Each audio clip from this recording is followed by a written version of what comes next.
Hola a todos y a todas y bienvenidos a esta novena clase del curso multimedia amorconsciente.es. Es la clase número 9 y va sobre la vergüenza. Es un plato fuerte, es una clase que yo considero un plato fuerte dentro del curso, realmente fuerte. Entonces, vamos a estar hablando y profundizando sobre el tema de la vergüenza, que es un tema que a mi juicio en realidad dentro de la sociedad se va mencionando de a poquito, casi en muchas expresiones diferentes y en muchos momentos, y sin embargo encuentro que se trata de un tema que es bastante tabú, del que a nivel profundo desconocemos bastante y que realmente nos sería tremendamente útil como sociedad y también como individuos tener una comprensión más profunda de lo que la vergüenza es.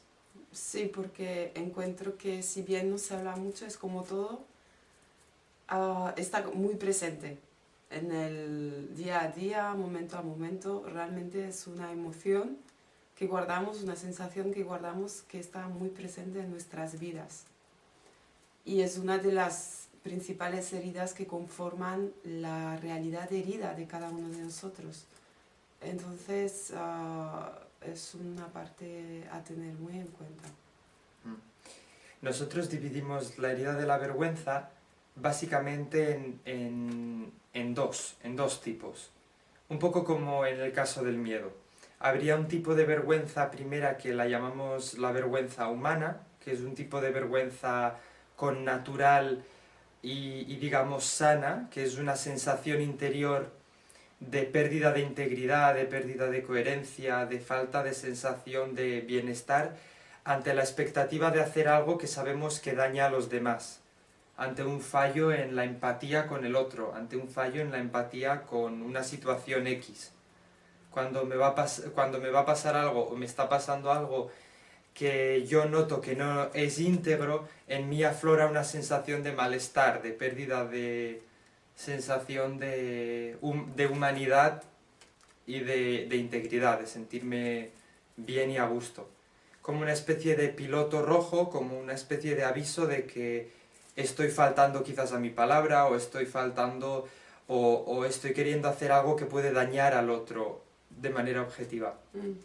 Entonces, ese es un primer tipo de vergüenza que de alguna manera casi todos llevamos instalada en nuestro interior y que no importa cuál sea la cultura en la que estemos, hay un criterio bastante común respecto a lo que detona la vergüenza cuando se trata de dañar al otro. En general, no importa cuál sea la cultura, compartimos en general la sensación de malestar ante la perspectiva de, por ejemplo, abusar a alguien, o pegar a alguien, o intentar matar a alguien, o quitarle o robarle algo a alguien. Son situaciones específicas que en el común denominador del ser humano generan la aparición de esta vergüenza, a excepción de los casos de psicopatía y los trastornos que inhabilitan la sensación de empatía en el interior del ser humano. Es decir, que si el ser humano no puede sentir empatías, yo no puedo sentir cómo sería si te pego una leche, cómo se siente, pues no tengo reparo en hacerlo, porque como no sé cómo se siente y tengo ese trastorno, esa disfunción en el cerebro y en el carácter que no me permite ponerme en la piel del otro, mi vergüenza no se detona. De ahí que haya este dicho en muchos países de sinvergüenza, como una especie de recordatorio que no acabamos del todo de pillar de que hay cierta gente que por su naturaleza no pueden sentir vergüenza, que repetimos, son la gente que tiene cuestiones de psicopatía y trastornos que afectan a la empatía con los demás. Ese sería un primer tipo de vergüenza. Sí, y luego está la vergüenza de la que realmente vamos a hablar, que la hemos llamado vergüenza adquirida, porque aunque la frontera entre la vergüenza humana y la vergüenza adquirida muchas veces pues se desdibuja, son claramente diferentes. en el sentido que en este caso, esa vergüenza adquirida primero vio su origen cuando éramos niños y en ese caso no depende de que nosotros faltemos el respeto a alguien o el niño no falte el respeto a alguien o haga algo que daña a otra persona o a su entorno objetivamente, sino que esa vergüenza adquirida tiene su origen en que no encajamos en lo que sea. Y entonces nuestro entorno nos... En la familia, en la escuela, sí, en la sociedad, según la religión, bueno, un montón iremos hablando acerca de ello. Y nuestro entorno nos recuerda más o menos con humillación o no tanta o otro tipo de castigos y tal. Nos recuerda que hemos de meternos en esa caja, ¿no? Te sales del tiesto y tienes que volver a entrar dentro del tiesto. Y entonces la manera de hacer volver al tiesto al ser humano en su proceso educativo, a nivel histórico y a nivel de relaciones sociales, ha sido mediante el sistema de castigo-recompensa basado en avergonzar, en hacer sentir mal al ser humano cuando se comportaba de maneras en las que no encajaba dentro de la caja y en la estructura que se le estaba proveyendo, y recompensarle cuando sí lo hacía.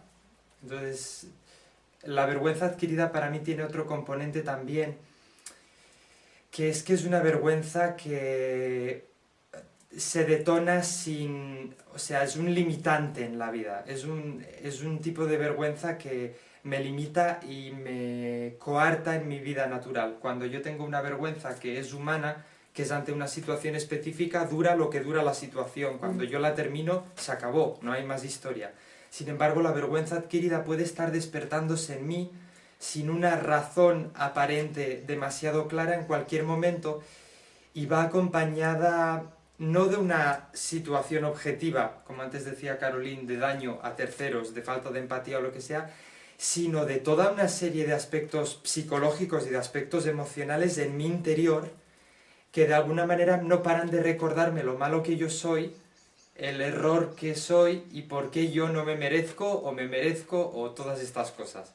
Entonces este segundo tipo de vergüenza es un tipo de vergüenza que digamos que ya no cumple una función que podríamos decir muy útil o muy sana para nosotros. Más bien pretende evitarnos meternos en situaciones que potencialmente puedan atraer más humillación o más dolor, pero a costa pues, de vivir una vida mucho menos satisfactoria, mucho más chiquitita, mucho menos como queremos ser. O sea, quitándonos de ser de la manera en que seríamos de verdad solo por vergüenza, ¿no? Sí. Entonces, para volver a los orígenes, también esto que comentaba antes es como una forma muy directa. O sea, realmente pues hay una manifestación del entorno hacia el niño que le está diciendo que él así no es adecuado. Y esto es la base de la vergüenza adquirida. Luego hay formas como más indirectas. Por ejemplo, pues cuando se nos compara, cuando el niño es comparado con pues, otros niños, sus hermanos, el propio padre que dice yo cuando tenía tu edad, patatín, patatán, y tú, pues lo que sea, ¿no? Pues no te portas tan bien, o eres más tonto, o no llegas al mismo sitio al que llegaba yo. Sí, el fenómeno de la comparación, aunque a veces se les diga a los niños que es bueno respecto a los demás, o es mejor, o tal, curiosamente genera vergüenza, porque de todas formas no se le está viendo por lo que es, sino por lo que está consiguiendo hacer. Por lo que hace.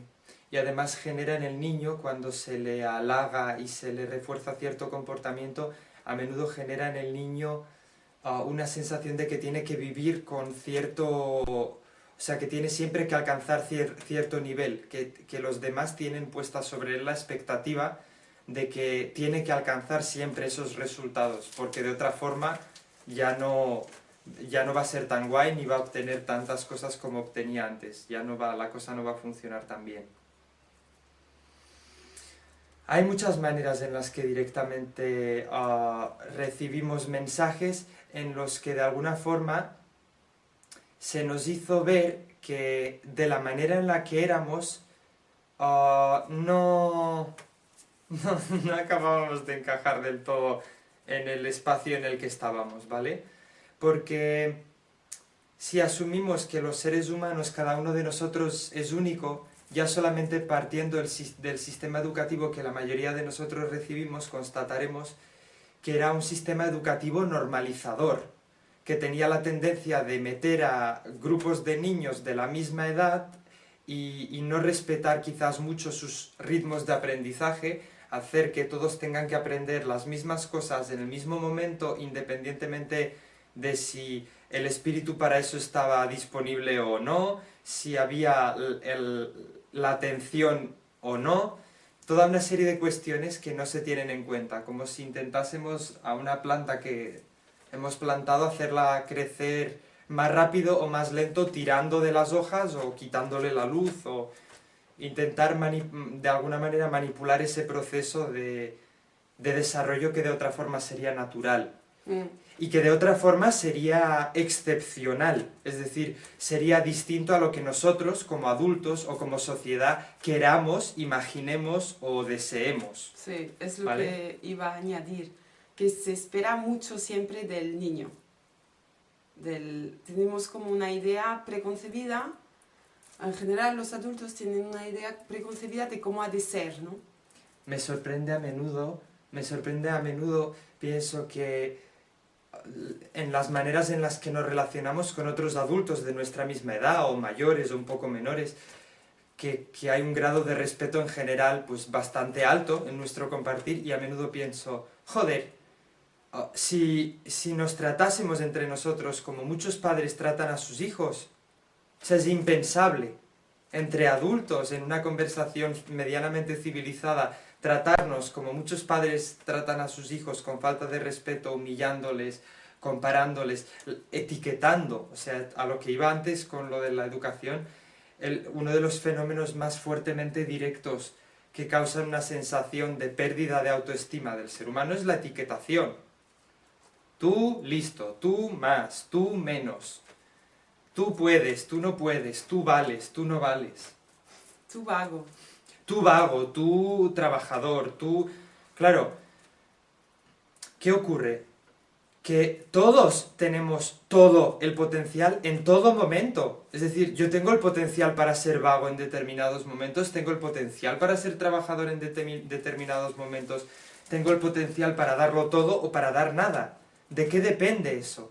Eso depende de qué tengo entre manos. Y el grado de conexión entre lo que tengo entre manos y lo que realmente quiero hacer. Hay muchos padres y muchos educadores que argumentan que si a los niños no se les dice qué es lo que hay que hacer, no harían nada. Esto es una soberana chorrada. Esto no hay manera de sostenerlo. El ritmo al que un niño o una niña hace cosas supera en no sé cuántas cientos de veces la cantidad de energía que despliega un adulto, pese a que come, ¿qué? ¿6? ¿7 veces menos que nosotros? Es que es una falta de observación, porque el bebé en cuanto viene al mundo va a aprender a hablar, va a aprender a andar, sin que le digamos nada. Habría que tener en cuenta también, obviamente, habría que tener en cuenta esas excepciones que también atañen a los niños con trastornos, que puedan tener psicopatía, que puedan tener ciertos problemas reales. Eso es importante. Pero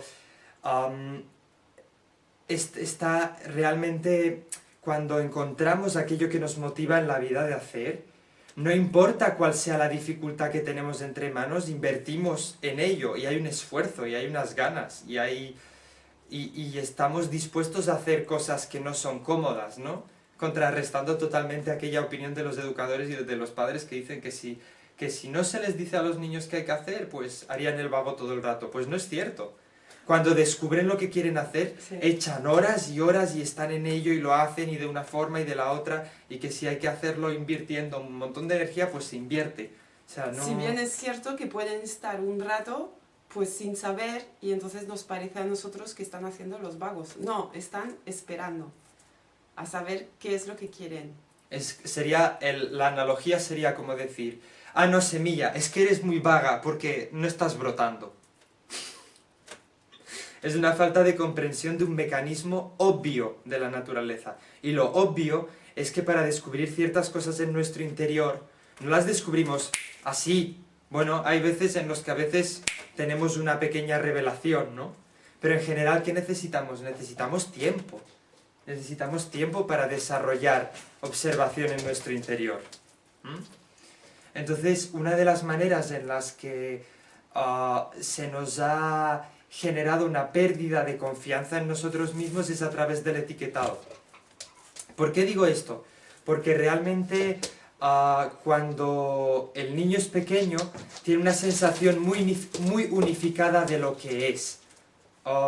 Y una sensación de autoestima que no se deriva de lo que hace, piensa o siente, que es algo que el adulto constantemente le recuerda y constantemente confunde. El adulto confunde el ser con el hacer, con el pensar. Es decir, le dice al niño, el niño por ejemplo está haciendo algo que a criterio del adulto no es adecuado, y en vez de decirle, fulanito, esto que estás haciendo es la tercera vez que lo haces esta semana y no es adecuado que lo hagas por este motivo, lo que le dice, eres tonto, o eres esto, o eres lo otro. Entonces el niño, ¿qué aprende? Aprende a confundir lo que hace con lo que es. Aprende a confundir lo que siente con lo que es. Aprende a confundir lo que piensa con lo que es. ¿Vale? Hay otras formas en las que a nivel directo el adulto incide sobre el niño, que es por ejemplo cuando anula e invalida las maneras de pensar del niño, que todo el rato le quiere decir, le quiere dar, yo qué sé, el dogma, el credo sí, X. Lecciones o tener razón sobre el niño. De que, ay, no, esa manera tan chiquillada de pensar, o que el niño, por ejemplo, pregunta sobre algo y pregunta por preguntar, pregunta porque disfruta de preguntar, no para que el padre le haga una disertación. Le haga una teoría del Big Bang respecto a lo que se está preguntando, ¿no? Hablamos un poco duro, así al respecto de la educación, y yo creo que esto es especialmente importante para darnos cuenta de que hay ciertas cosas que tenemos por normales, que son profundas faltas de sensibilidad. Hay países nórdicos, por ejemplo, en los que maltratar y humillar a un niño está penado por ley. Y nosotros aquí en estos países somos capaces como adultos incluso de sostener opiniones del estilo de que una buena bofetada en un buen momento hace más bien que otra cosa. Sí, cosas que son totalmente bárbaras. En el mejor de los casos, porque yo he escuchado una buena zurra. Sí, o sea, queremos crear seres humanos conscientes, seres humanos adultos, seres humanos respetuosos, seres humanos que tengan sentido sano de la autoridad, sentido sano del deber. Que rechacen mucho la violencia. Y sin embargo, ¿qué hacemos? Ofrecerles violencia en el momento en el que más vulnerables son. O sea, es el mayor despropósito y el mayor sinsentido que hay. Protegemos más a las víctimas de género, a las víctimas del terrorismo, que son seres humanos adultos y que ningún problema, que me parece perfecto que se pongan medidas, pero a los seres humanos que realmente no se pueden defender, que son los más vulnerables del todo, que son los niños y niñas y bebés, es a los que más desprotegidos en realidad tenemos, porque nadie se atreve a tocar el tabú de la familia, el tabú de la educación, el tabú de que no es educar a un hijo y decirle que eres idiota.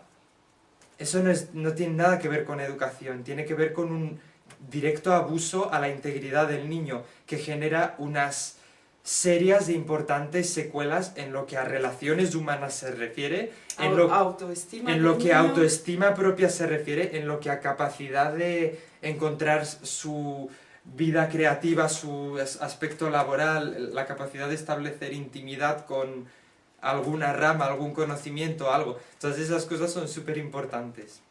Entonces... Sí, y un niño o una niña que ha sido que tiene mucha vergüenza adquirida, en su edad adulta se verá realmente limitado a la hora de relacionarse, a la hora de emprender realmente aquello que le gusta, a la hora de defenderse su integridad.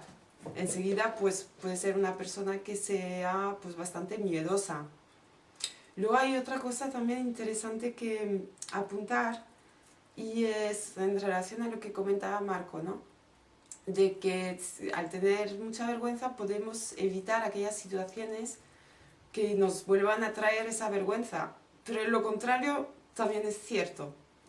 O sea, por alguna forma, y yo lo veo bastante paralelo al mecanismo del síndrome de Estocolmo, que la víctima de, por ejemplo, de secuestro, pues apoya, entre comillas, a los secuestradores como los defiende, la vergüenza como que vuelve a traer aquellas situaciones en las cuales fuimos humillados o fuimos abusados y tal, como para reforzar esa vergüenza y para que realmente el niño se autoconvence de que no, es que realmente soy malo porque lo he vuelto a traer, ¿no?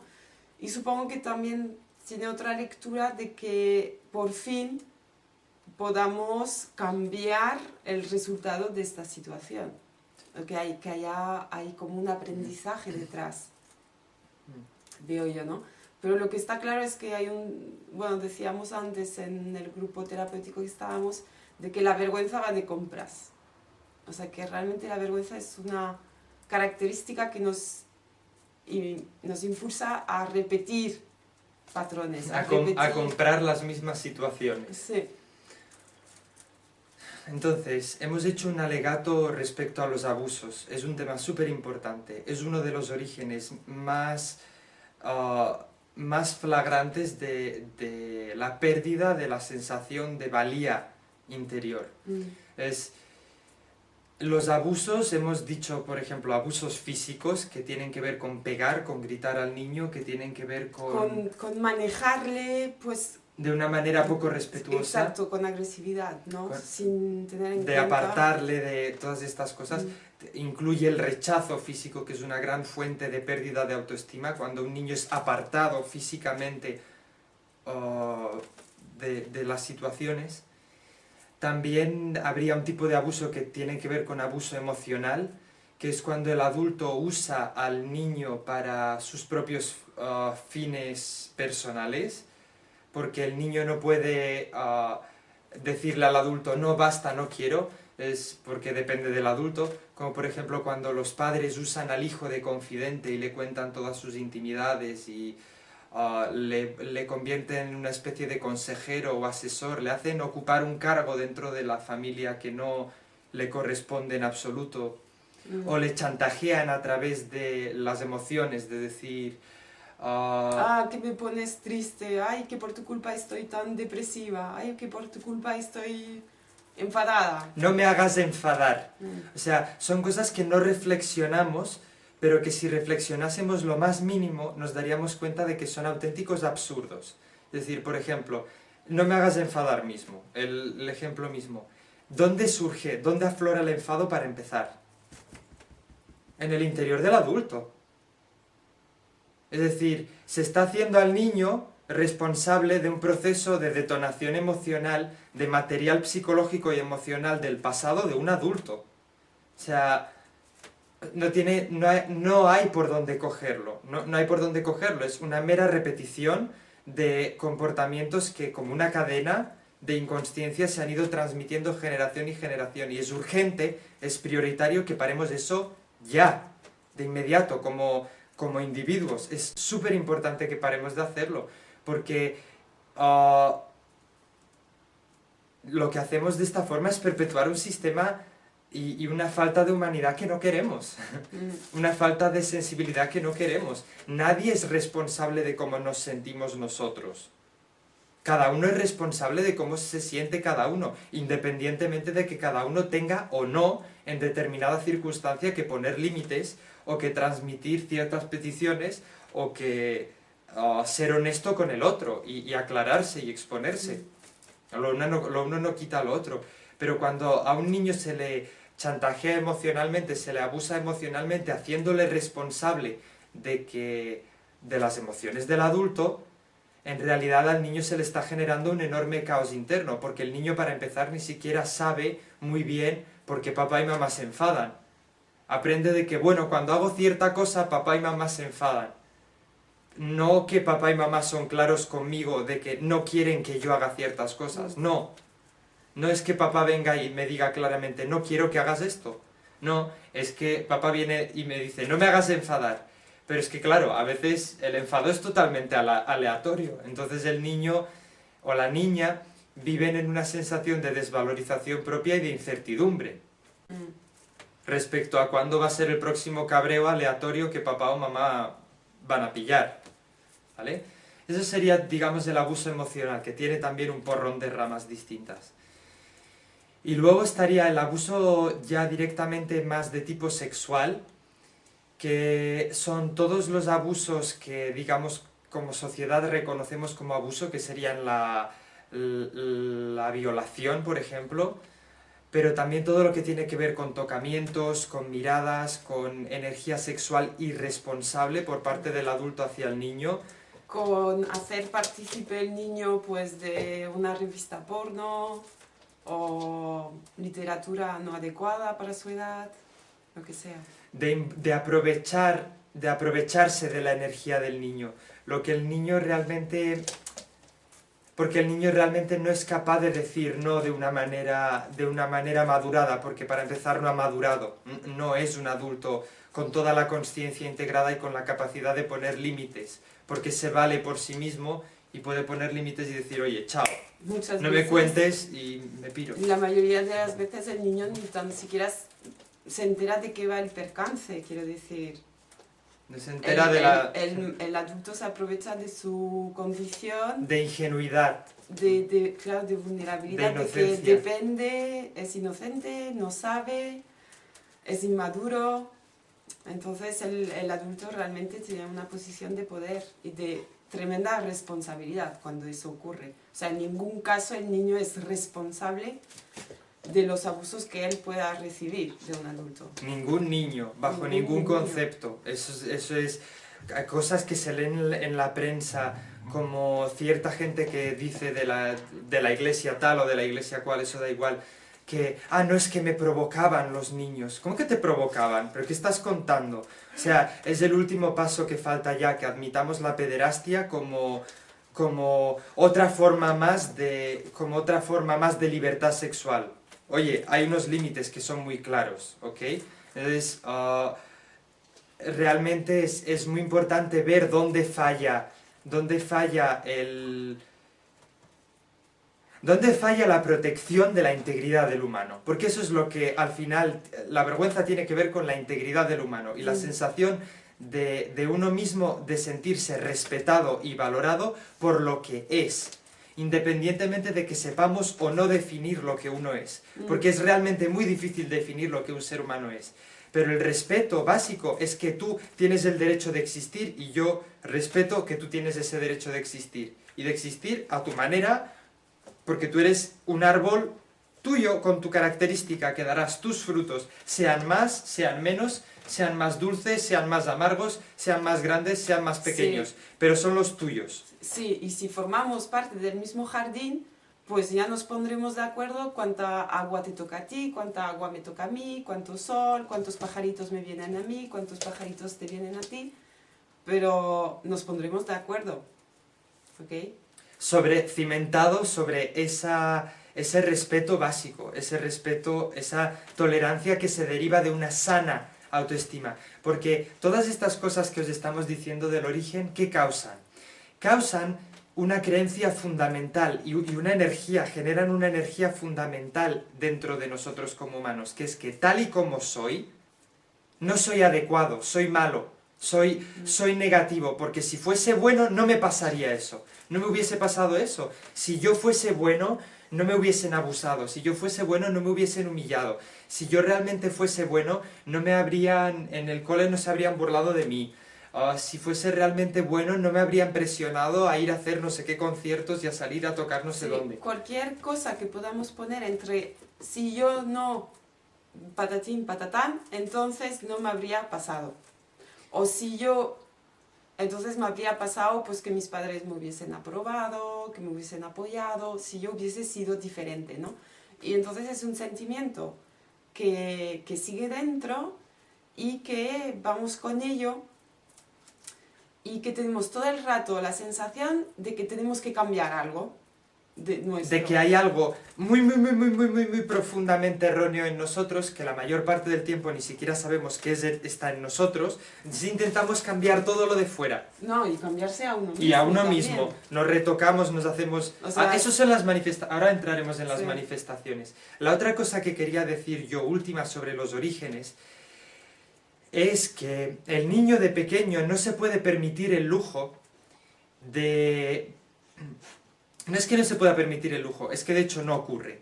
El niño no ve con claridad y objetividad y de alguna forma no puede hacerlo, no puede ver la situación objetivamente tal y como es. No puede ver que es el adulto el que está siendo irresponsable y dañando su vulnerabilidad, ¿ok? Y dañando su interior, porque depende de ese adulto. Entonces se produce eso que decías del síndrome de Estocolmo. El niño, por muy mal que le traten, sigue amando a su padre y a su madre, sigue amando a sus amigos, a su entorno, sigue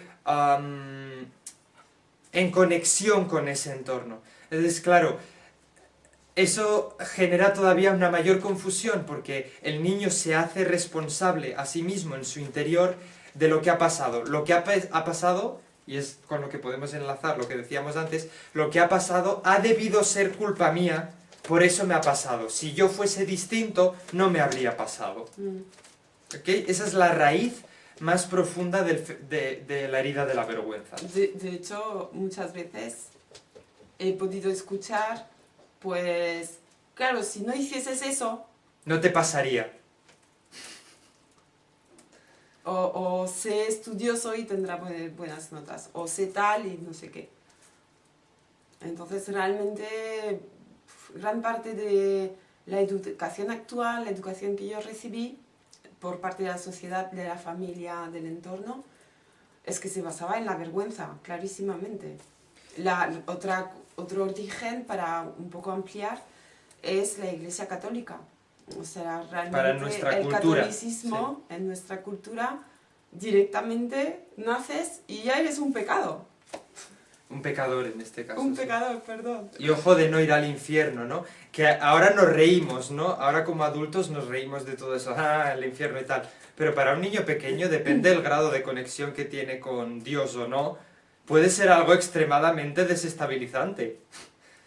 La idea de que exista un sitio que va a arder su alma por eternamente o lo que sea. Además es unos ojos que todo lo ve, ¿no? Entonces te han dicho que masturbarte es malo, que no sé qué es malo, que no sé cuántos es malo, y encima te está viendo todo el rato. Oh, Dios, qué vergüenza.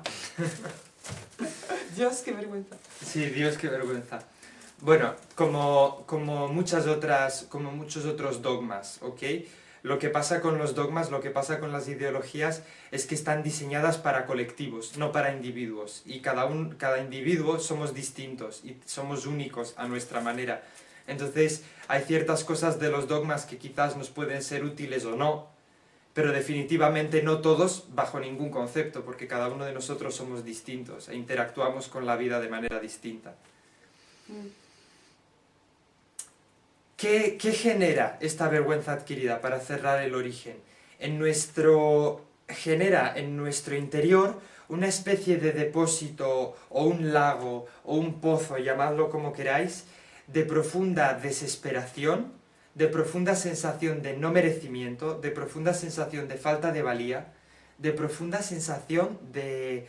Es como un convencimiento de que no me merezco, de que no puedo, nunca soy suficiente, de que no lo conseguiré, y una profunda sensación de impotencia, esa es la palabra que estaba buscando, de impotencia y de resignación interior, de que total, ¿para qué?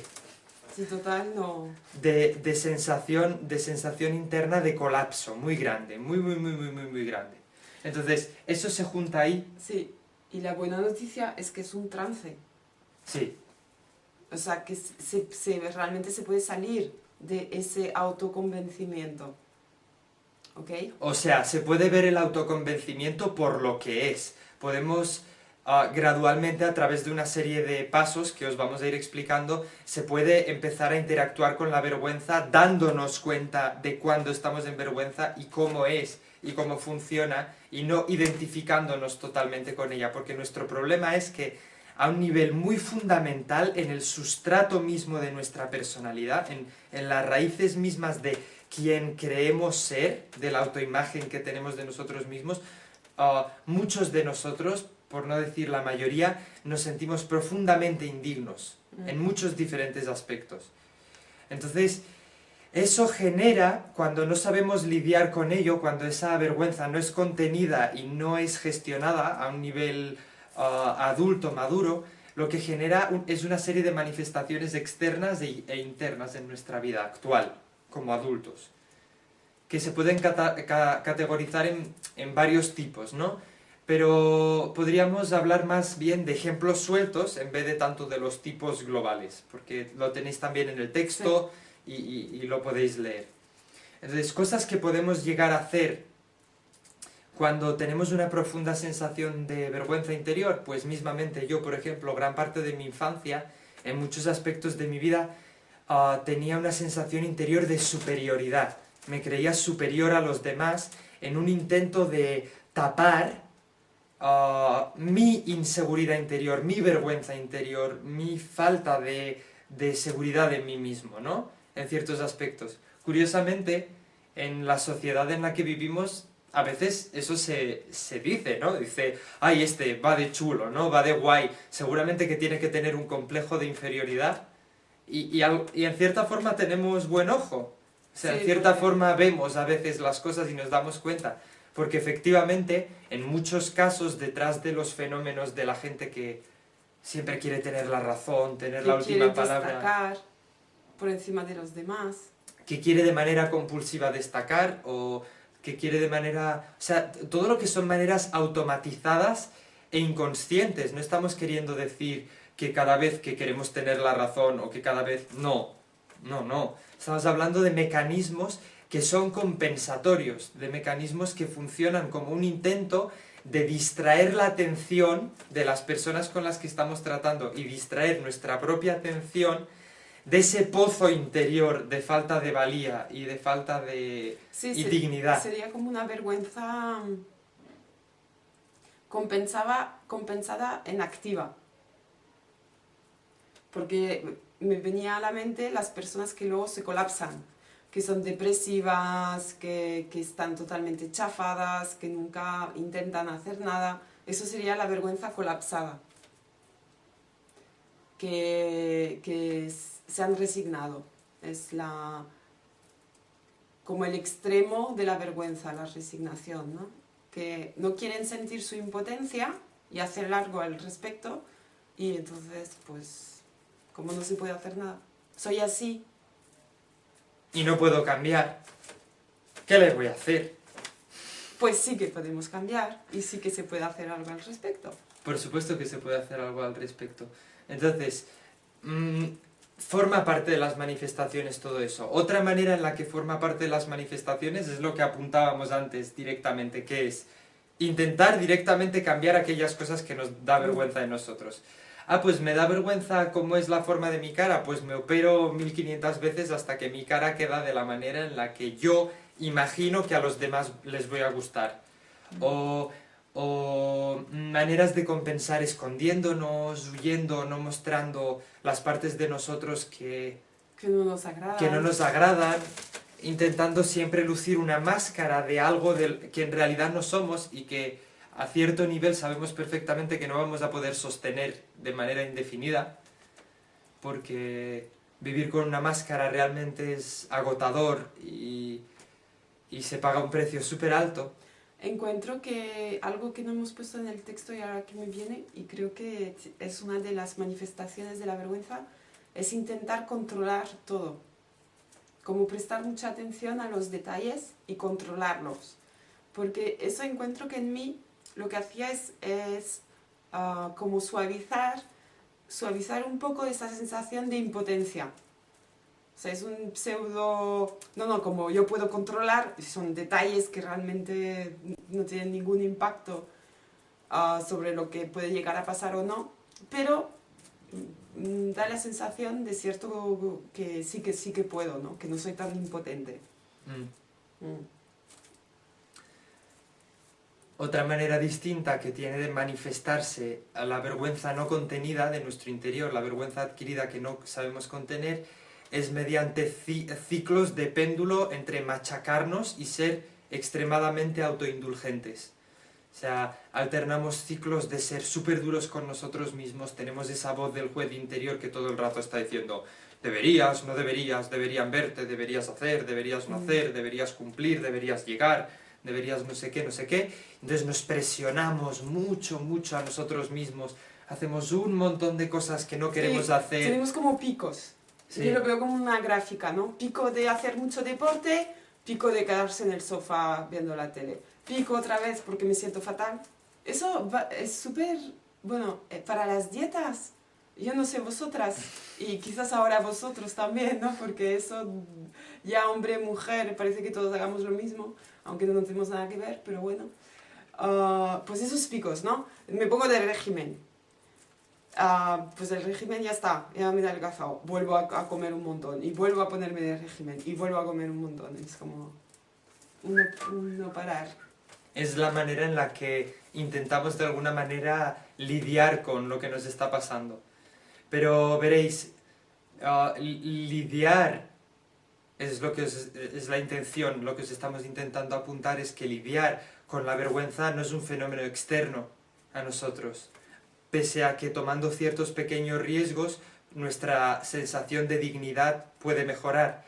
Lo más importante de todo es darnos cuenta primero de que efectivamente tenemos un pozo de indignidad interior y empezar a encontrar las maneras de acercarnos a él, perderle miedo y ponernos en contacto con él e intentar averiguar en qué consiste el agua que tenemos en ese pozo, cuánta agua hay, hacerle un análisis al agua, ver de qué está hecha, cuál es su origen, qué es por qué está ahí, cuáles son las situaciones que despiertan la activación de ese agua, que hace que de nuevo se nos despierte todo eso. Sí, también es importante y puede ser muy útil prestar atención a los mensajes mentales, porque muchas veces yo entro en vergüenza simplemente porque de repente mi mente me ha traído ay, qué inútil que eres, o no lo conseguirás nunca, o bueno, un mensaje negativo, ¿no? Y que me reconecta enseguida y me detona pues la sensación de que no valgo.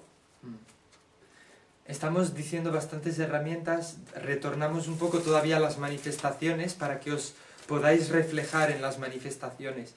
Otra manera de manifestarse la vergüenza tiene que ver con la pérdida total de energía. O sea, es un poco lo que apuntabas antes con la depresión, con la resignación. La vergüenza adquirida colapsada. Es una pérdida por el gusto a la vida. O también se puede mostrar como una excesiva y total rigidez y seriedad. Para la gente que ha sido educada, pues yo que sé, muchas veces en climas religiosos muy severos o militares muy estrictos, genera una sensación de total pérdida de la unicidad, ¿no? Una total pérdida de la sensación de que mi vida es valiosa y es única como la de cualquier otro y va a discurrir por un camino único propio. No, es más bien la sensación de que mi vida por sí sola no tiene sentido, lo que tiene sentido es el mundo de los músicos, o el mundo de los terapeutas, o el mundo del no sé qué, o el mundo del deporte en el que estoy involucrado. O sea, la vergüenza puede actuar como un agente de desdibujar nuestra identidad propia, en aras de hacernos identificar con un grupo al que le vemos cosas especiales que nosotros en nosotros mismos no vemos, ¿no? Sin embargo, es un fenómeno de proyección y es otra de las maneras en las que se muestra en nuestra vida, que cuando estamos en una profunda vergüenza, lo que pasa es que tendemos a poner a la gente en un pedestal. Les proyectamos, les enviamos y les colocamos de encima cosas de nosotros mismos que no podemos aceptar, o todo lo contrario, bueno, que no podemos aceptar, ya sea porque son demasiado buenas como para aceptar porque tenemos vergüenza, o que son muy malas y no queremos ver porque son nuestras sombras y no nos agrada ver. Entonces pensamos, ay, al otro que no le puedo ni ver, y que es un capullo, que lo hace todo mal, y que todo el otro es malo, ¿no? Sí. Le proyectamos todo nuestro interior a esa persona, ¿no? Quizás la vertiente de la proyección más fácil de ver a primeras es el fenómeno de la envidia, ¿no? Ah, pues yo envidio esta persona porque tiene un trabajo, tiene un éxito en el trabajo, puede hacer lo que realmente quiere, que es todo esto, pues ya veis, pensamientos míos. Eso está muy estudiado, se llama el efecto halo. El efecto halo consiste en que, debido a que en un momento puntual una persona hace algo bien, algo que es meritorio, le atribuimos inconscientemente, le proyectamos información sobre que todo lo debe hacer bien. Es decir, alguien, por ejemplo, hace un buen acto hacia otra persona y nuestra propia vergüenza le proyecta encima que no solo hace ese acto, sino que debe ser una buenísima persona en el trabajo, debe ser una buenísima persona en todo momento, debe ser una persona excelente haciendo el amor, debe ser una persona excelente con sus conciudadanos, todo eso, ¿no? Hace cosas que van mucho más allá de lo objetivo, de lo que se ha mostrado ahora, ¿no? Sí, es que la vergüenza adquirida son como unas gafas que filtran la realidad y realmente dejamos de ver las cosas con imparcialidad, sino que todo el rato le ponemos un plus o un menos, ¿no?, a lo que está sucediendo. Ese es el trance. El trance son las gafas, que de repente estamos en trance de vergüenza y vemos la realidad distorsionada, porque esas gafas alteran la manera en la que tenemos de percibir el mundo. Y básicamente la manera en que percibimos en esos momentos el mundo es desde los ojos de un niño, de una niña asustados, que se siente desvalorado y que lo más rápido posible intenta hacer cualquier cosa que le ayude a salir de esa sensación de desvaloración. ¿Okay? Más cosas en las que se pueda manifestar en la vida actual la vergüenza adquirida. En realidad hay muchas diferentes formas. La obsesión con el perfeccionismo. Por eso del control que dije antes. Sí, es una forma más derivada del control, ¿no? Más sutil del control. Luego se puede ser, pues hemos hablado de las manifestaciones, podríamos comentar un poco las compensaciones y las adicciones. Vale, claro, el chocolate, Sí. todas estas cosas, ¿no? Las puramente químicas que son las más obvias. Sí.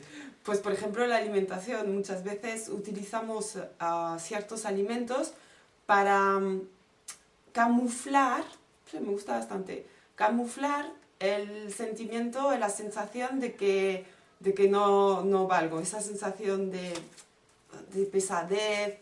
Bueno, cada uno tiene su forma de sentirlo. En mí se siente como bastante pesado, como un estado de ánimo gris. Entonces, pues puedo utilizar pues, de los dulces, puedo utilizar el almidón del pan, que es súper adictivo. Puedo utilizar el alcohol. Muchos alcohólicos son alcohólicos por el sentimiento de vergüenza que tienen. Por un porque, fuerte síndrome de vergüenza. Sí, porque el alcohol... Calla nuestro juez. Sí, que nos desinhibe, ¿no? Que de repente nos sentimos que podemos hacer cosas que no haríamos. Que no haríamos, porque momentáneamente, químicamente, hemos emborrachado al juez interior que todo el rato está diciendo deberías, no deberías, eres malo, eres no sé qué. Entonces...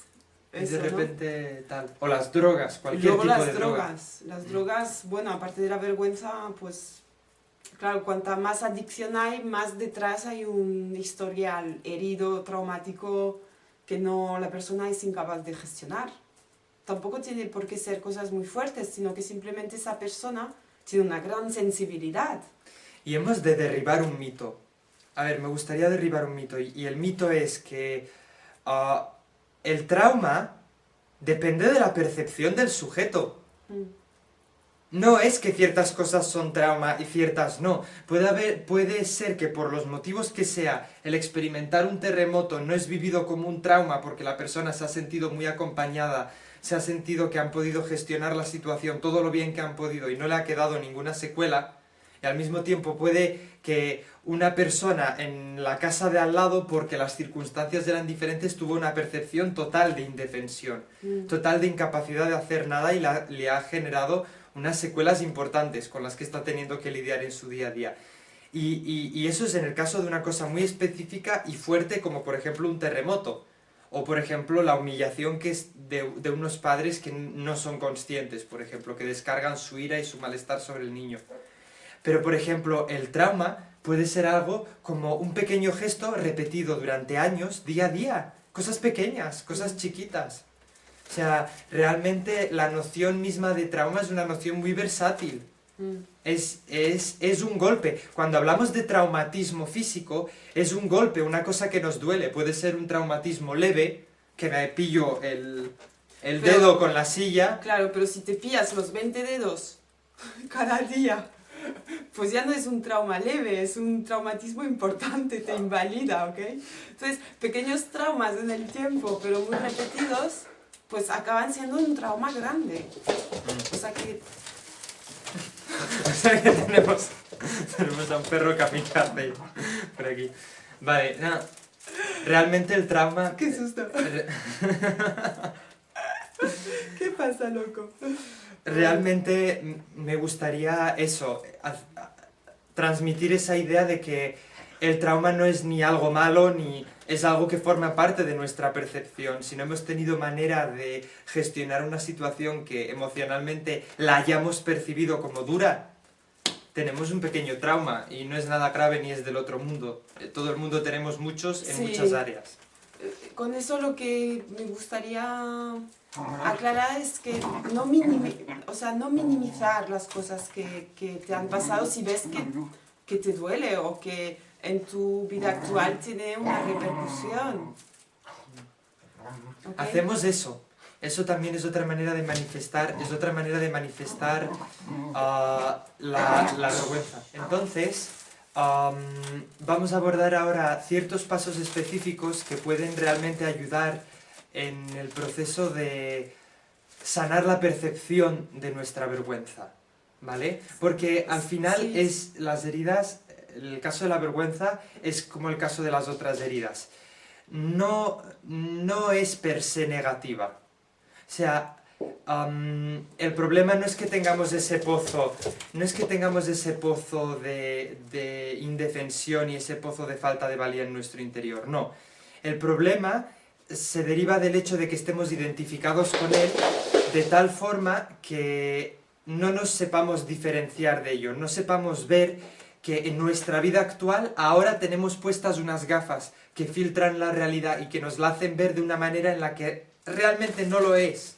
Y que eso trae consigo actuar de una determinada forma que en realidad no queremos.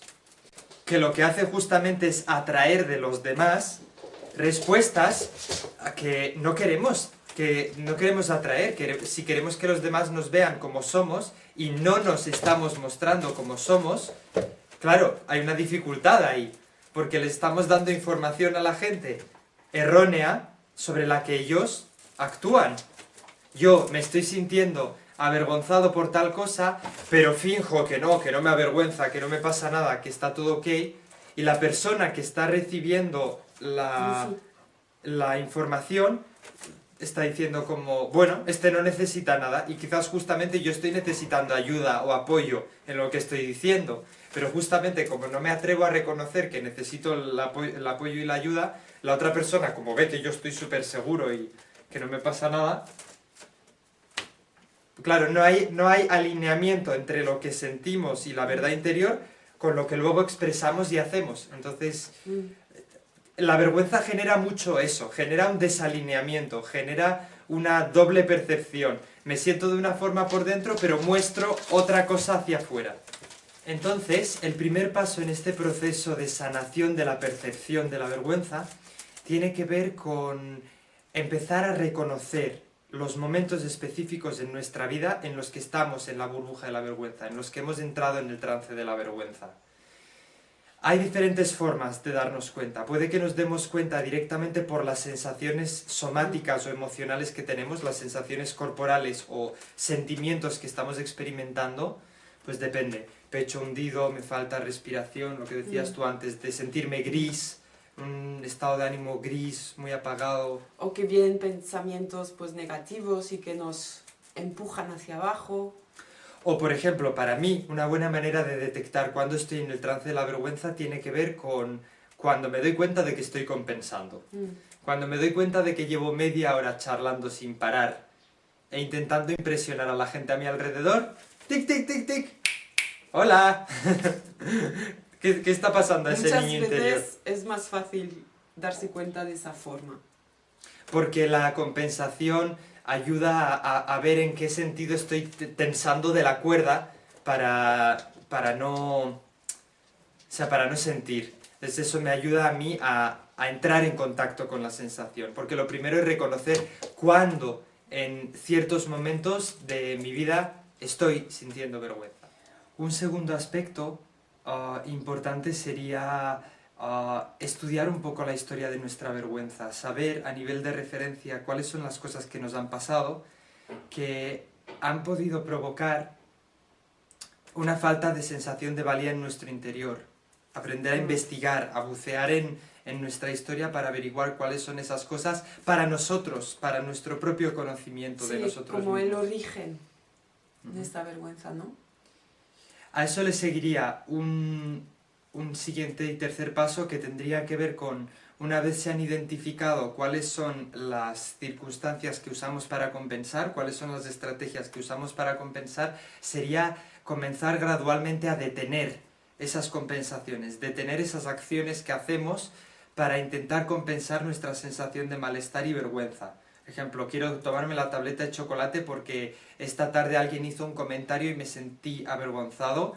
Pues, ¿qué pasa si no me tomo la tableta de chocolate para dar paso al cuarto paso, que es empezar a sentir ese pozo? Empezar a interactuar directamente con el agua de ese pozo. Claro, el tercer paso y el cuarto como que son, en realidad, para mí, forman parte del mismo paso, ¿no? En el momento que detengo la compensación, pues aflorará más la sensación y lo lógico es, ok, pues voy a sentir esa sensación. Que tiene que ver con una disposición a sentirla, con un querer estar disponible para entrar en contacto con el material que hay en el pozo interior de la vergüenza. Si no queremos, no hay nada de lo que hablar. Seguiremos compensando de las diferentes formas que haga falta, pero no podremos ponernos en contacto con la fuente. Sí, de hecho sería como una premisa, el querer comprometerse, sí, sería un requisito, sí. El querer, el comprometerse a, no, voy a estar con mi vergüenza. Y a tomarse el tiempo, para eso se requiere tiempo y se requiere paciencia con uno mismo, porque son cosas que tardan en desarrollarse, ¿no? Mucha compasión, claro, cualquier presión que nos añadimos o cualquier juicio de que no lo consigues, no puedes detener tus patrones, tal, no sé qué, ¿qué estamos haciendo? Más vergüenza. Entonces, ir poniéndonos en contacto con este material poquito a poco que hay en nuestro interior. Luego ayuda mucho compartir, ayuda mucho cuando yo una vez he podido sentir lo que me pasa a las personas que me son cercanas y con las que tengo confianza, abro espacios de tratar de las cosas que me dan vergüenza, de las cosas que me avergüenzan. Hablar de ello, empezar, igual que nosotros estamos hablando ahora con vosotros, os estamos contando cosas sobre la vergüenza. Es muy importante, porque aprendemos a conectar las emociones que tenemos, lo que hemos vivido, nuestras experiencias, con una manera de comunicarlo al otro. Y hacer de ello una cosa más normal, una cosa más del día a día, como lo es, pues, hacer la compra o... Sí. Haría un apunte de que creo que es importante cuando hablamos de nuestra vergüenza es hacer como o sea, hablar de la actualidad, pues por ejemplo, esta situación me hace sentir pues que no valgo, que tal, no sé qué, y poder enlazarlo con nuestra historia personal. O sea, me parece un poco un despropósito muchas veces solamente contar nuestra historia personal sin hacer ese nexo de cómo... En realidad tiene propósito. Eso es lo que usamos cuando nos hacemos las víctimas. Vale, pero... Usamos la historia personal como refugio de que, ay, a mí me pasó Pero no me has dejado acabar. Sin vale. el nexo con la sensación actual. O sea, a mí me gusta hablar de mi vergüenza diciendo, ay, pues me estoy sintiendo así por esta situación y me recuerda cuando era pequeña. Y cada uno desarrollaréis vuestra propia manera de hablar con ello. Es un aviso. Sí. Es un aviso porque nos damos cuenta de que, primero, lo hemos hecho nosotros y segundo, es algo que hemos visto en la gente que ha venido a nosotros también. El uso y el enganche a la historia personal y a la infancia como pretexto para no tomar riesgos y hacer cosas en la vida. Claro, mientras cuentas aquello, pues en realidad no estás sintiendo realmente en general. No digo que eso siempre sea así, pero es fácil de que caigamos en eso. Vale, entonces, a continuación del compartir, también hay un siguiente paso que también está integrado en ello, que es deliberada y conscientemente abrir espacios de habla acerca de temas tabú y secretos de uno mismo. Es decir, todas aquellas cosas que no me he atrevido a contar a nadie porque tengo miedo de que me juzguen, tengo miedo de que me etiqueten o cualquier cosa, encontrar poco a poco en una relación de profunda confianza de pareja o de amistad o terapéutica, encontrar las maneras de ir contando todas esas cosas a alguien de confianza, porque desarrollamos una sensación de nuevo de atrevernos a mostrar todo lo que somos, atrever a mostrar nuestras luces, nuestras sombras, todo lo que somos como humanos. Y como humanos somos un enorme complejo de cosas. Entonces, y eso si yo lo hago con una persona que es de confianza, de que es una persona que me aprecia por lo que soy, no por lo que hago, en general lo que recibo de vuelta no es ni rechazo, no es ni juicio, ni algo que provoque más malestar en mí, sino que la persona agradece que le hayas contado realmente cómo ha sido o cómo es. Porque permite a la persona conocerte mejor, permite a la persona ver más lo que eres en tu conjunto, no solo una parte tuya. Y refuerza como una confianza básica de que el otro sí que está disponible para mí. Y que puedo ser como soy y puedo contar lo que me ha pasado. Eso es un tema importante. Muy importante. Y da miedo. Algunos secretos reconozco que no es nada fácil compartirlos. Sí. Y finalmente habría un punto muy importante que tiene que ver con tomar riesgos, tomar ciertos riesgos en la vida. Cuando ya hemos hecho un poco todos estos pasos anteriores que os hemos dicho, ya quedaría ante esos dilemas que hay en la vida de hago esto, me atrevo, no me atrevo, o es tomar pequeños riesgos que ayuden a poco ir reganando esa sensación vital de desarrollando incluso, ni siquiera reganando, porque puede que nunca la tuviésemos, desarrollando esa sensación de maestría, esa sensación de capacidad, esa sensación de competencia, esa sensación de que no importa lo que la vida me traiga, yo puedo hacerle frente. Eso es muy importante, porque da la sensación de tener recursos ante la vida, ante las situaciones. Y luego también sirve, encuentro, hacer cosas que a uno le gusta y que se le da bien. Y nutrirse de eso, ¿no? Cuando uno, pues cuando hay mucha resignación o hay mucha pesadez, estado de ánimo bajo, pues nutrirse primero. Es muy importante. Dicho esto, y nutrirse, sí. También podemos dar un apunte a la alimentación, de que en algunas personas realmente el tema del gluten, el tema de tomar azúcar es determinante. O sea, hay personas que realmente tienen estados de ánimo depresivos pues simplemente porque su sistema, su fisiología responde a su intolerancia al gluten de esa forma. Es que la intolerancia al gluten, para los que no veis claro, si tenéis dudas o tenéis otros síntomas que no entendéis, retirar el gluten de vuestra dieta durante 3 meses, a ver qué ocurre. Es y importante. tomar mucho azúcar, pues nuestra fisiología está con picos Hormonales. de mucha glucosa que tiene que quemar, que tiene que almacenar, que provoca mucho estrés y con de repente sin glucosa. Y eso pues tampoco ayuda a mantener un equilibrio físico-químico.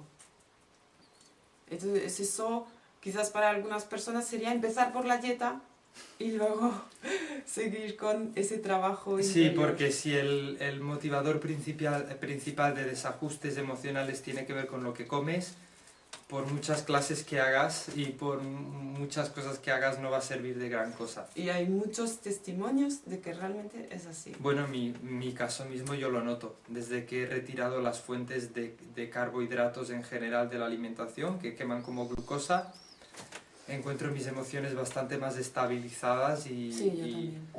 y mucho más enraizado en lo que siento en el momento, sin tanta disociación.